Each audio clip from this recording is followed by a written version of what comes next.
கீழடி மற்றும் கொந்தகையில் 10ஆம் கட்ட அகழாய்வு பணிகளை முதலமைச்சர் மு.க.ஸ்டாலின் காணொலி காட்சி மூலம் தொடங்கி வைத்தார்.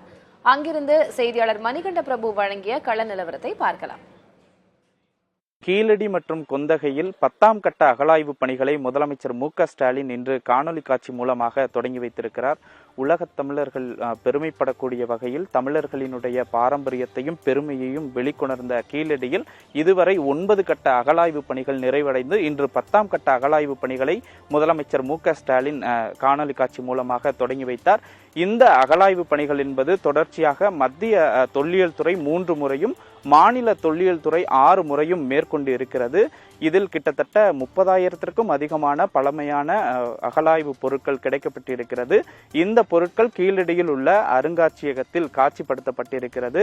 அதே போல இன்று 10ஆம் கட்ட அகழாய்வு பணிகள் என்பது தொடங்கி வைக்கப்பட்டிருக்கிற நிலையில் இந்த அகழாய்வு பணிகளை 50க்கும் மேற்பட்ட தொழிலாளர்கள் தொடங்கி வேலை பார்த்து வருகின்றனர்.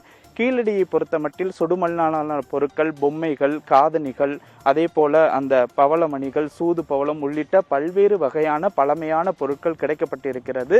10ஆம் கட்ட அகழாய்வு பணிகளை பொறுத்தமட்டில் இந்த அதாவது 4.5 ஏக்கர் நிலத்தை கிட்டத்தட்ட 17 பேர் அகழாய்வு பணிகளுக்காக கொடுத்திருக்கின்றனர். குறிப்பாக இந்த 10ஆம் கட்ட அகழாய்வு பணி என்பது 12 குழிகள் வெட்டப்பட்டு பணிகள் என்பது 1 வருடத்திற்கு தொடர்ச்சியாக நடைபெற இருப்பதாகவும், மழை பெய்தாலும் அந்த பணிகளை சிறப்பாக மேற்கொள்வதற்கான ஏற்பாடுகளை செய்திருப்பதாகவும் மாவட்ட ஆட்சியர் தெரிவித்திருக்கிறார். தொடர்ச்சியாக கொந்தகை பகுதியில் 7 குழிகள் வெட்டப்பட்டு அந்த பணிகள் என்பதும் ஒருபுறம் நடைபெறும் எனவும் தெரிவிக்கப்பட்டிருக்கிறது. 10ஆம் கட்ட அகழாய்வு பணிகள் என்பது தாமதமாக தொடங்கப்பட்டிருந்தாலும் இந்த அகழாய்வு பணிகளில் பல்வேறு வகையான பழமையான அகழாய்வு பொருட்கள் கிடைக்கும் என தொல்லியல் ஆர்வலர்களும் இங்கே இருக்கக்கூடிய தொல்லியலாளர்களும் தெரிவிக்கின்றனர். புதிய தலைமுறைக்காக ஒளிப்பதிவாளர் லட்சுமணனுடன் மணிகண்ட பிரபு.